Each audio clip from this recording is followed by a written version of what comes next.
Dear brothers and sisters, today we are going to meditate from 2 Corinthians 12:9. प्यारे भाइयों और बहनों, आज हम मनन करने वाले हैं दूसरा कुरिन्थियों अध्याय 12 वचन 9 से। The Lord says, "My grace is sufficient for you, for my strength is made perfect in weakness." परमेश्वर यहाँ पर कहते हैं कि मेरा अनुग्रह तेरे लिए बहुत है, क्योंकि मेरी सामर्थ्य निर्बलता में सिद्ध होती है। In NLT translation it says, "My grace is all you need. My power works best in weakness." NLT अनुवाद में ये कहता है कि तुम्हें केवल मेरे अनुग्रह की जरूरत है और तुम्हारी निर्बलता में मेरी सामर्थ बहुतायत से काम करती है। In the Bible, Paul was given a thorn in his flesh, so for 3 times he begged God to take it away. Bible में हम देखते हैं कि पौलुस के शरीर में कांटा चुभाया गया था और उसने 3 बार परमेश्वर से विनती की कि प्रभु आप इसे दूर कर दीजिए। A proverb says, "No pain, no gain." एक नीति वचन इस तरह से कहता है कि अगर दर्द नहीं तो कोई लाभ भी नहीं। The pain you feel today will be the strength you feel tomorrow. आज जिस दर्द को आप महसूस करते हैं, कल यही आपके लिए बड़ा सामर्थ हो जाएगा। But some are unable to bear the pain. लेकिन कुछ लोग तो उस दर्द को सह भी नहीं पाते हैं They go mad with God. और वो परमेश्वर के ऊपर क्रोधित होते हैं। Sometimes they pray to God like this, "If you're not healing me, I'm not going to serve you anymore." और कई बार वो परमेश्वर से इस तरह से प्रार्थना करते हैं कि प्रभु अगर आप मुझे चंगाई नहीं देंगे तो मैं आपकी सेवकाई नहीं करूंगा। And then finally they go into depression. और फिर आखिरकार वो निराशा में चले जाते हैं। God wants us to go through these experiences परमेश्वर चाहते हैं कि हम इन अनुभवों में से होकर जाएं, so that we can go closer to God. ताकि हम परमेश्वर के निकट पहुंच जाएं। That's what the Bible says in Acts 14:22. और यही तो बाइबल प्रेरितों के काम अध्याय 14 वचन 22 में कहती है। Through many tribulations and hardships that we must enter the kingdom of God. हमें बड़े क्लेश उठाकर परमेश्वर के राज्य में प्रवेश करना होगा। Every day we have to carry our cross. हर एक दिन हमें अपना क्रूस उठाकर चलना होगा And only then we can follow God. और केवल तभी हम परमेश्वर के पीछे चल पाएंगे। We have to bear the pain, हमें उस दर्द को सहना होगा, endure the suffering. हमें उस दुख को सहते चले जाना होगा। And as believers of God, we have to tell this to God, "Lord, it is for my good that I am afflicted." और ये विश्वासी के नाते हमें परमेश्वर से कहना होगा कि परमेश्वर है, ये दुख है, ये तो मेरी ही भलाई के लिए है।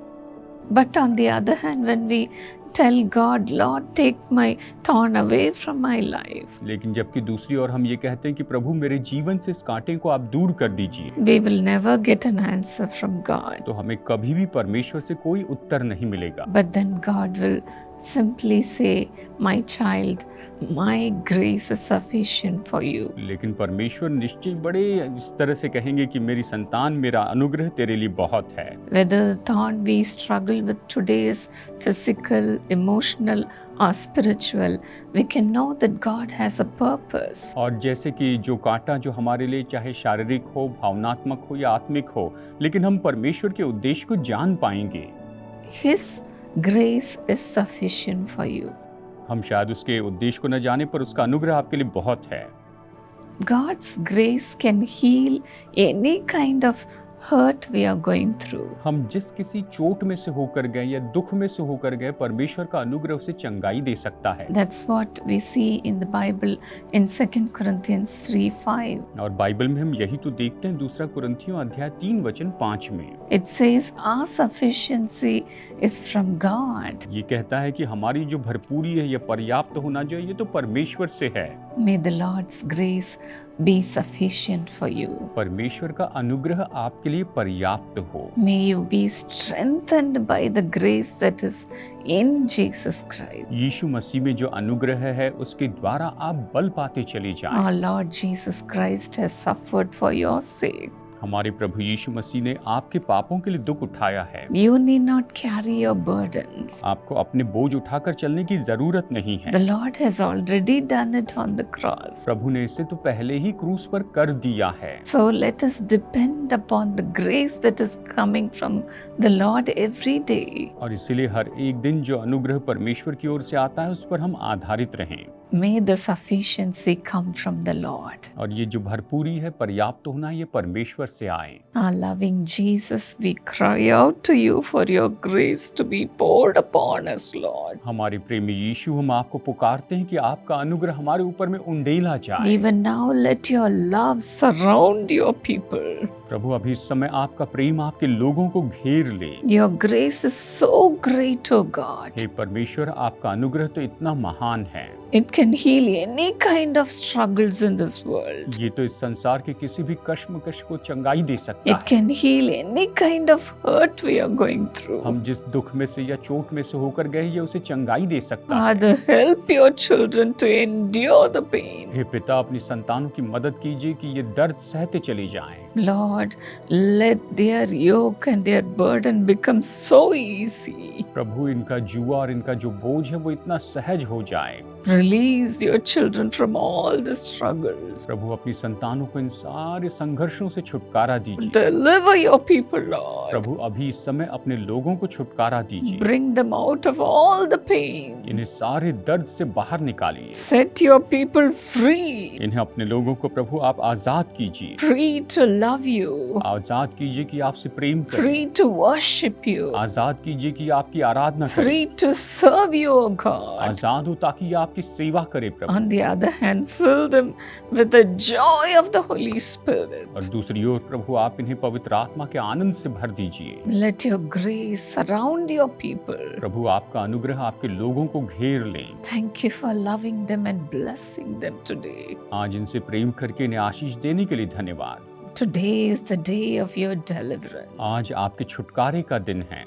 Thank you, Lord. धन्यवाद प्रभु, In Jesus' name. यीशु के नाम में। God bless you, friends. May the grace of the Lord come upon you and let him embrace you with his love. परमेश्वर आपको आशीष दे दोस्तों, और परमेश्वर का अनुग्रह आप पर आए और वो आपको अपने प्रेम से ढांक ले। Precious Amit Minj, thank you for your thank offering, which is a blessing to millions of people. बहुमूल्य अमित मिंज, आपके धन्यवादी भेंट के लिए धन्यवाद, जो लाखों लोगों के लिए आशीष का कारण ठहरी है। According to Exodus 33:19, God says, I'll cause all my goodness to pass in front of you, and I'll proclaim the name of the Lord in your presence. निर्गमन 33:19 के अनुसार परमेश्वर आशीषित करे, जहां वचन कहता है, उसने कहा, मैं तेरे सन्मुख होकर चलते हुए तुझे अपनी सारी भलाई दिखाऊंगा और तेरे सन्मुख यहोवा नाम का प्रचार करूंगा। Father, bless Amit with divine blessing in the job and good health. Kiran, have a wonderful life partner. पिता अमित को आशीषित करे नौकरी में अद्भुत आशीषों से और अच्छी सेहत से। किरण ने एक अद्भुत जीवन साथी मिलने पाए। Niral Minj and family be blessed. Niral Minz और परिवार आशीषित हो। Mr. Jodi Minj and Sister Mary Minj have divine health and divine peace. Shri Jyoti Minz और श्रीमती मेरी मिंज को स्वर्गीय सेहत प्रदान करे, अपनी शांति दे। In Jesus' name, Amen. God bless you.